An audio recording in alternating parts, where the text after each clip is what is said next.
Assalamualaikum warahmatullahi wabarakatuh. Halo teman-teman, perkenalkan saya Eva Arnas dengan NIM 2003200111. Saya dari kelas pengelolaan perkebunan 7D. Kali ini saya akan menjelaskan materi tentang pengolahan pasca panen kelapa sawit. Kelapa sawit dengan nama latin Elais guinensis merupakan komoditi yang paling dominan di Indonesia. Kelapa sawit menghasilkan minyak kelapa sawit yang memiliki berbagai kegunaan, termasuk dalam industri makanan, minuman, kosmetik, sabun, deterjen, dan bahan bakar biodiesel. Tanaman kelapa sawit merupakan salah satu sumber penghasil minyak nabati. Nah, secara umum, kelapa sawit ini dapat digolongkan ke dalam 3 varietas, yaitu varietas Dura, Pisifera, dan Tenera. Untuk yang pertama, varietas Dura, yaitu varietas yang memiliki cangkang yang tebal dengan ukuran 2-5 mm atau 20-50% terhadap buah.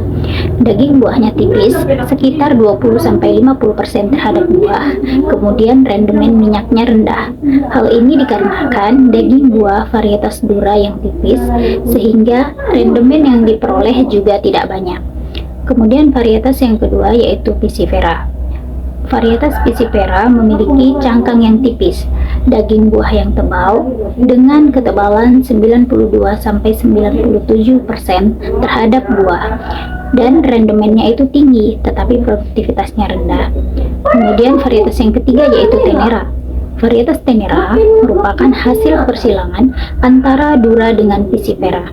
Ciri-ciri Tenera yaitu ukuran cangkangnya sedang, berukuran 1-2,5 mm, kemudian daging buahnya tebal, sekitar 60-90% terhadap buah, dan rendemen minyaknya tinggi, dan produktivitasnya juga tinggi. Nah, kelapa sawit ini merupakan komoditi unggulan Indonesia yang mudah rusak apabila pasca panennya tidak ditangani dengan tepat. Oleh karena itu, perlu pengolahan lebih lanjut untuk menciptakan produk yang memiliki nilai ekonomis. Pengolahan kelapa sawit merupakan salah satu faktor yang menentukan keberhasilan usaha kelapa sawit.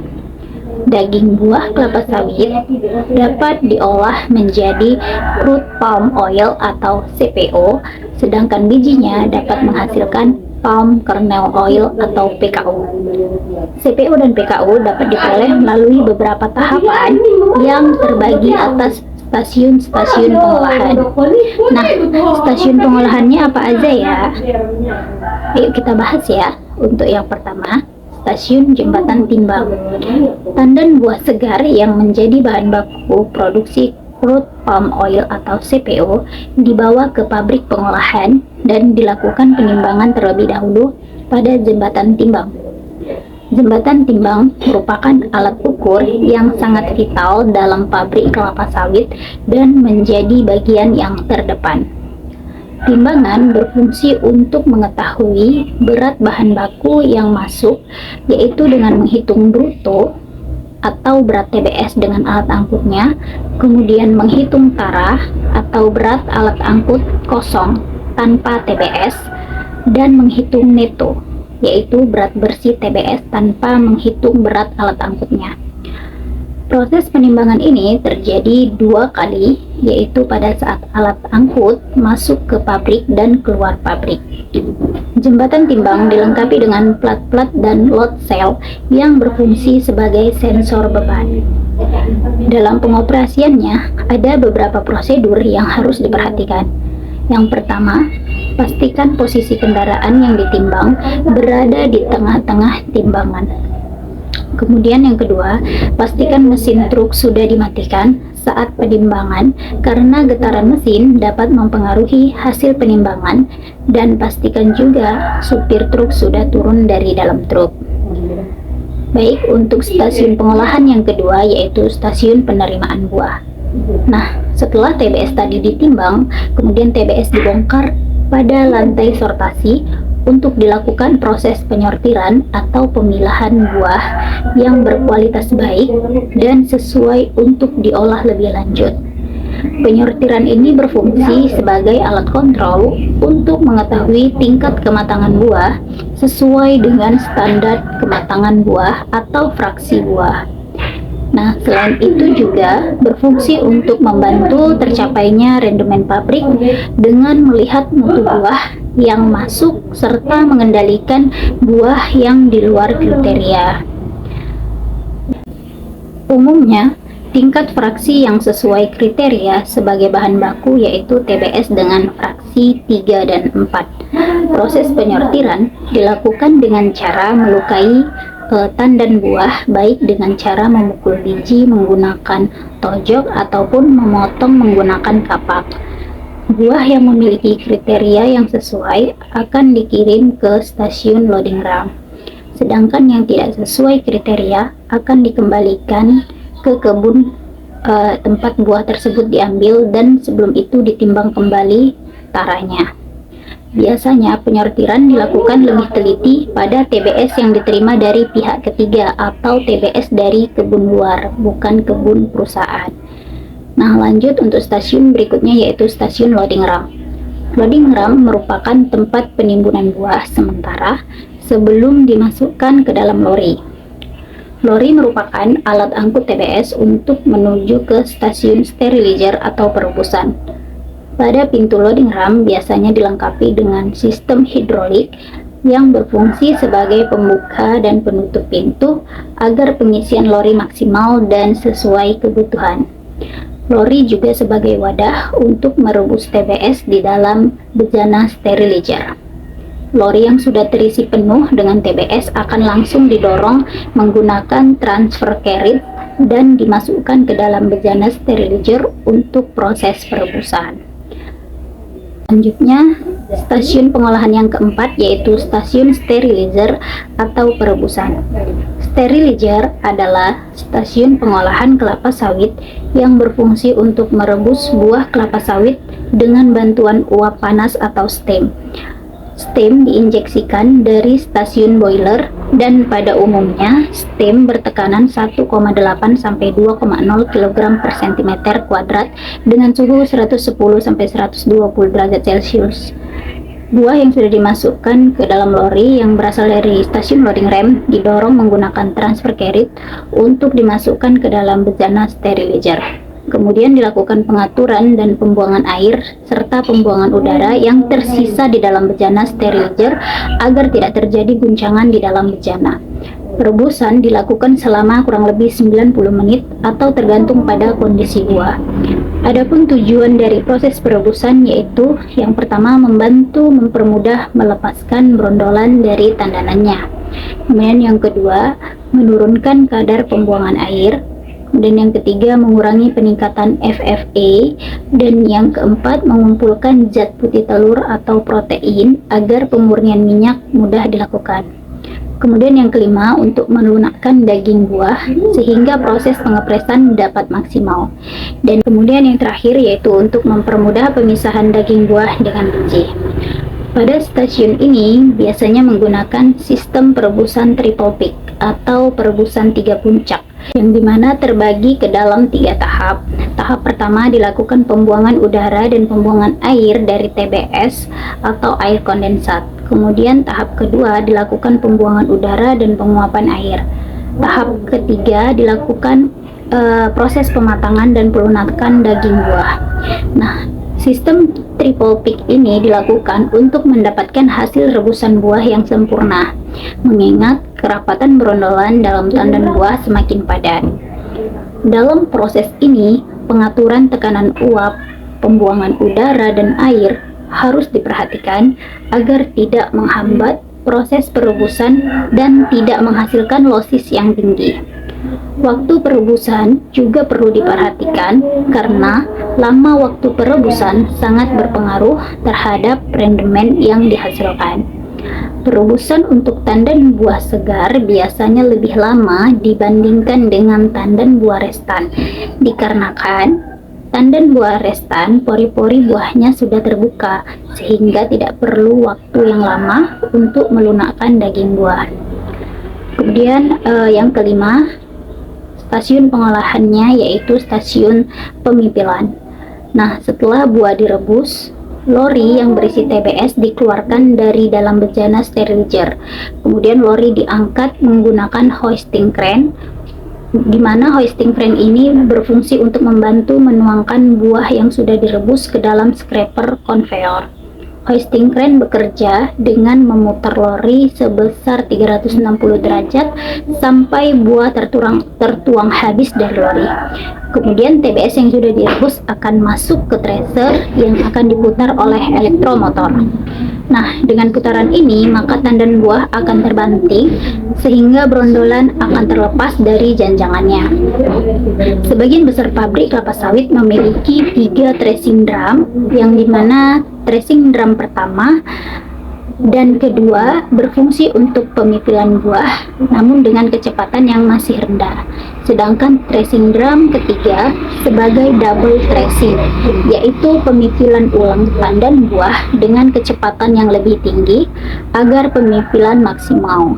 Tidak lagi ada brondolan yang tersisa di janjangan. Nah, setelah brondolan tadi terpipil, brondolan akan jatuh ke konveyor untuk selanjutnya dibawa ke stasiun pengempaan atau pengepresan. Sedangkan janjangan kosong akan jatuh ke empty bunch conveyor, dan biasanya pabrik memanfaatkan janjangan kosong ini sebagai pupuk tanaman kelapa sawit pada kebun mereka sendiri. Lanjut untuk stasiun yang keenam, yaitu stasiun Kempa atau pengepresan. Stasiun Kempa merupakan tempat proses mengeluarkan minyak dari daging buah dengan cara pelumatan dan pengepresan daging buah yang dibantu oleh digester dan juga mesin screw press. Stasiun Kempa akan menghasilkan minyak kasar, ampas press, dan nut atau biji. Minyak kasar akan dikirim ke stasiun klarifikasi, sedangkan ampas dan bijinya akan diolah di stasiun pengolahan biji atau stasiun kernel. Nah, brondolan yang dibawa oleh distributing conveyor dari stasiun pemipilan dimasukkan ke dalam digester untuk proses pencincangan dan pelumatan. Kemudian dilanjutkan ke screw press untuk proses pengepresan daging buah. Proses pengepresan dilakukan dengan bantuan cone. Nah, pengepresan daging buah ini nantinya akan menghasilkan minyak kasar yang kemudian ditampung oleh talang oil gutter dan disalurkan ke central tank. Kemudian diolah lebih lanjut pada stasiun pemurnian minyak atau klarifikasi. Hal-hal yang mempengaruhi kinerja pada stasiun Kempa yaitu yang pertama, sumber daya manusianya, di mana sumber daya manusia ini harus mengontrol proses di dalam stasiun Kempa. Sumber daya manusia yang bekerja pada stasiun ini harus mengoperasikan setiap alat dan mesin pada stasiun Kempa dengan baik, sehingga tidak mengakibatkan oil losses atau kehilangan minyak yang tinggi pada ampas press yang dihasilkan. Kemudian yang kedua, tekanan cone pada screw press. Tekanan pada cone sangat berpengaruh terhadap tinggi rendahnya oil losses atau kehilangan minyak pada ampas press. Tekanan cone yang rendah mengakibatkan oil losses tinggi pada ampas press, tetapi persentase biji pecah itu kecil.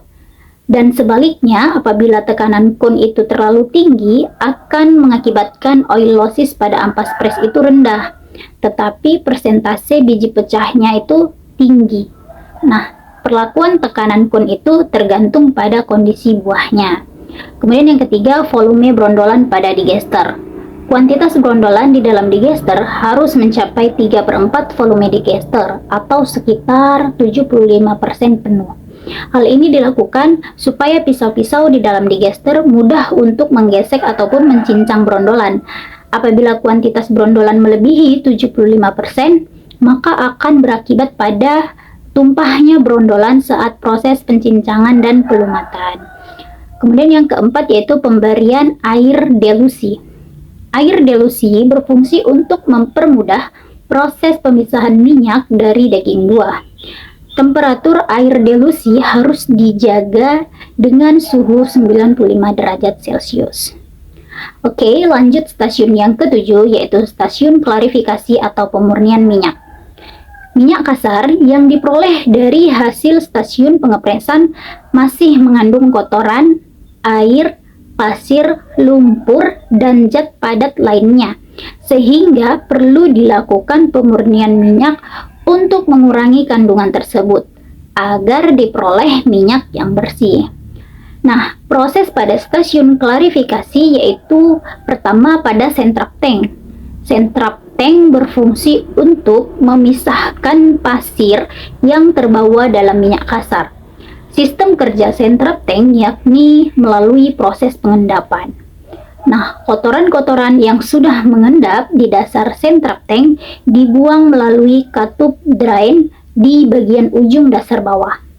Temperatur di dalam sentrap tank yaitu sekitar 95 derajat Celcius.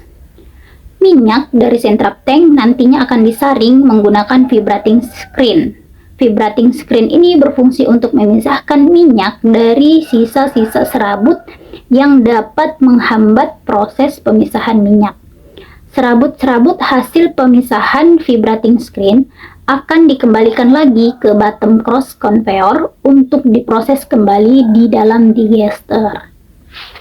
Nah, untuk minyak dari vibrating screen tadi akan dipompakan ke crude oil tank atau COT. COT ini berfungsi sebagai penurunan kadar NOx pada minyak. Minyak kemudian dipompakan menuju clarifier tank. Pada bagian COT dilengkapi sistem pemanas steam coil dan sistem injection, dan temperatur COT sebaiknya 95 derajat Celcius. Minyak dari COT dipompakan menuju Continuous Settling Tank atau CST. CST berfungsi untuk memisahkan minyak, slat, dan NOx non-oil solid secara gravitasi berdasarkan perbedaan berat jenis.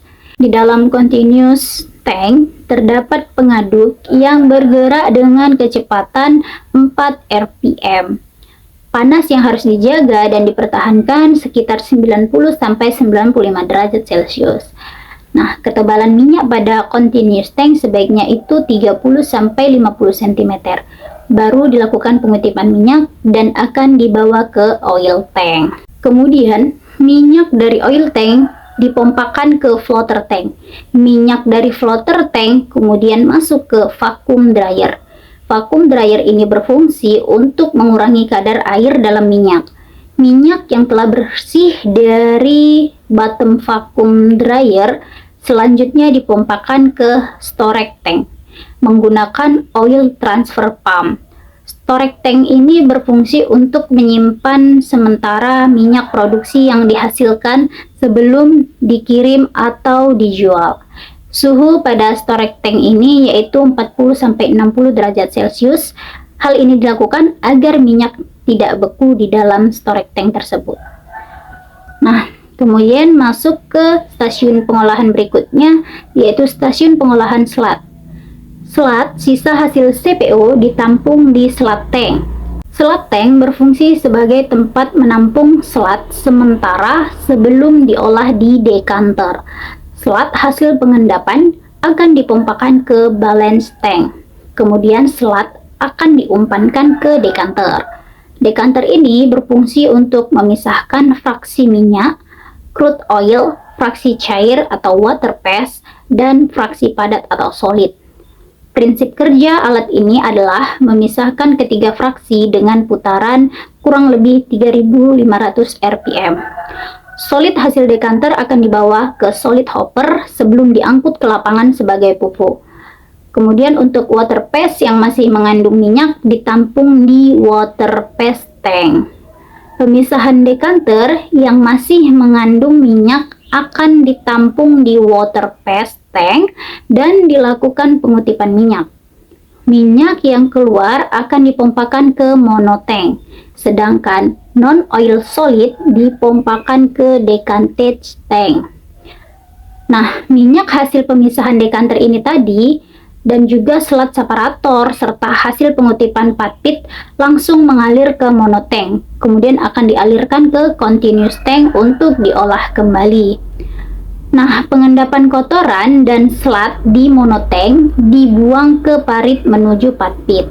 Sisa-sisa minyak yang mungkin masih ada akan dipompakan kembali ke decantage tank. Selanjutnya yaitu stasiun pengolahan biji atau kernel. Untuk alat yang pertama ada namanya Cake Breaker Conveyor atau CBC. Nah, ampas pres dari stasiun Kempa akan langsung jatuh ke CBC untuk dibawa ke depercarper.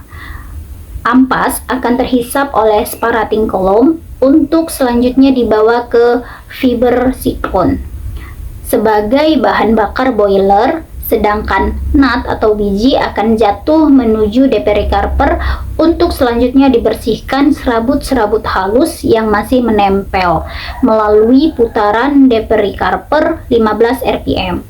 Kemudian nut dari depercarper akan jatuh menuju wet nut elevator. Setelah itu nut akan dibawa wet nut conveyor menuju nut silo. Nut silo ini berfungsi untuk memanaskan nut supaya mempermudah kerja ripple mill untuk pemisahan cangkang dan inti. Hasil nut silo akan diangkut menggunakan nut dryer conveyor. Setelah itu nut akan dibawa oleh nut dryer elevator menuju nut grading untuk pengelompokan nut berdasarkan ukurannya atau besar kecilnya nut. Nah, nut yang berasal dari nut grading selanjutnya akan dibawa ke ripple mill. Alat ini berfungsi untuk memecahkan nut dan memisahkan cangkang dengan inti. Cangkang halus akan dihisap oleh LTDS menuju airlock dan selanjutnya diolah di stasiun boiler.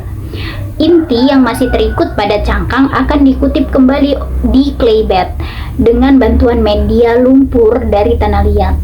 Untuk mengurangi kadar air pada kernel yang dihasilkan di stasiun pengolahan biji, digunakan kernel dryer dengan temperatur 80 derajat Celcius, sedangkan untuk mengurangi kadar kotorannya digunakan pneumatic blower. Selanjutnya, kernel akan disimpan di kernel bin sebelum dikirim untuk dijual. Nah, selanjutnya stasiun boiler. Stasiun ini berfungsi sebagai penghasil uap untuk keperluan pengolahan dengan mengkonversikan energi kimia dari cangkang dan serabut menjadi energi panas dengan proses pembakaran di ruang bakar. Hasil pembakaran ini diharapkan air akan berubah fasa menjadi uap atau steam yang digunakan untuk menggerakkan turbin, sehingga menjadi sumber listrik di pabrik kelapa sawit dan segala aktivitas yang mendukungnya. Boiler berfungsi sebagai suplai uap yang dibutuhkan untuk proses produksi. Kemudian stasiun terakhir yaitu pengolahan limbah. Nah, limbah yang dihasilkan oleh PKS berupa limbah padat dan limbah cair. Limbah padat ini tadi seperti cangkang dan fiber ataupun ampas yang digunakan untuk bahan bakar boiler. Kemudian ada juga tandan kosong yang digunakan sebagai pupuk kebun kelapa sawit. Sedangkan limbah cair harus diolah terlebih dahulu agar tidak mencemari lingkungan. Nah, tahapan pengolahan limbah ada beberapa. Yang pertama yaitu tahap pendinginan. Nah, limbah yang dari hasil produksi tadi didinginkan hingga suhunya menjadi 40-45 derajat Celcius. Kemudian dialirkan ke kolam pengasaman untuk dirombak menjadi VFA. Setelah itu dilakukan proses resirkulasi yang bertujuan untuk menaikkan pH dan membantu pendinginan dengan memanfaatkan bakteri. Setelah itu dialirkan ke dalam kolam anaerobik primer dan anaerobik sekunder. Selanjutnya masuk kepada proses fakultatif, yaitu proses penonaktifan bakteri anaerobik dan prakondisi proses aerobik. Kemudian lanjut ke proses aerobik, di mana pada proses ini telah tumbuh ganggang dan mikroheterotrop yang membentuk vlog dan menyediakan oksigen bagi mikroba. Setelah beberapa rangkaian yang telah disebutkan tadi, masa tinggal limbah mulai dari kolam pendinginan sampai air limbah dibuang membutuhkan waktu kurang lebih 100 hari.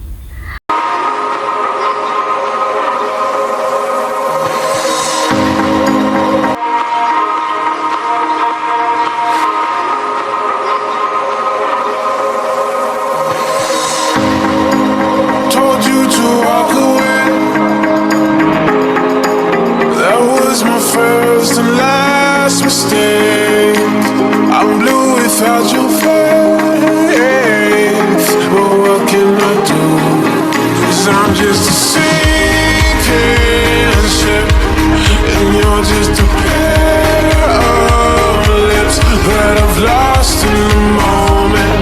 All I want is for you to come back. Now I'm caught in the middle of life, and I need you to survive.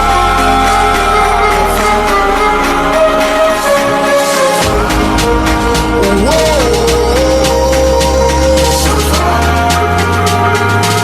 I need you to survive.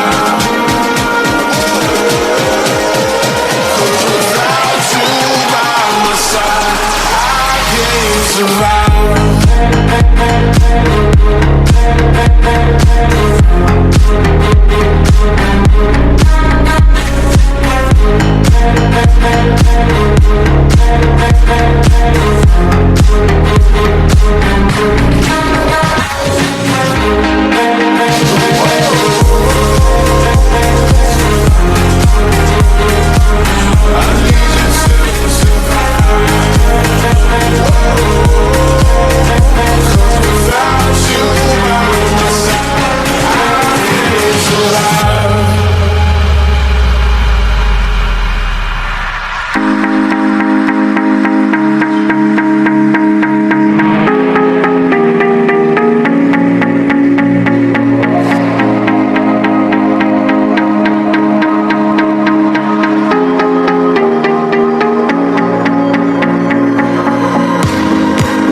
And this can be the end.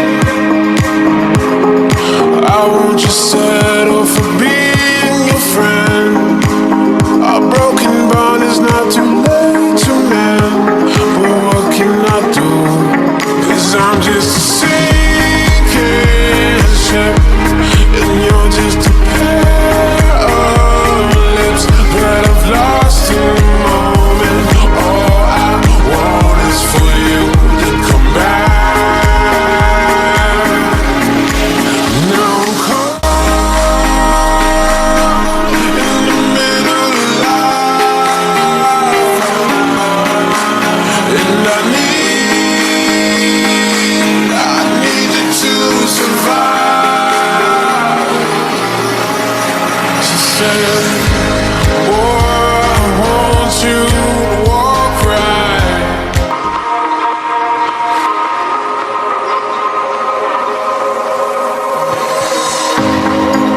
Told you to walk away. That was my first and last mistake. I'm blue without your face. But what can I do? 'Cause I'm just a sinking ship, and you're just a pair of lips that I've lost in the moment. All I want is for you to come back. Now I'm caught in the middle of life, and I need you to survive.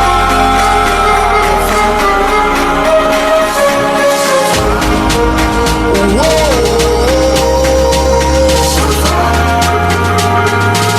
I need you to survive.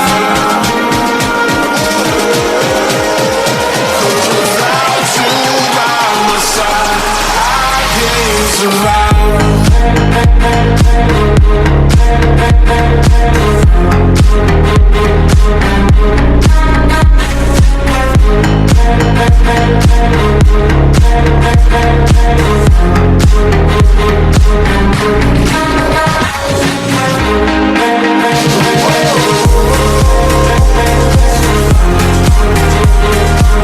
I need you to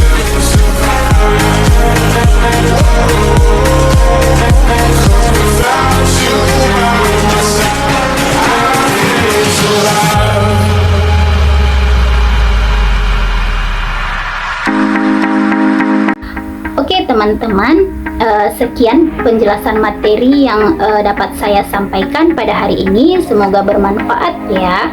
Sampai jumpa. Bye.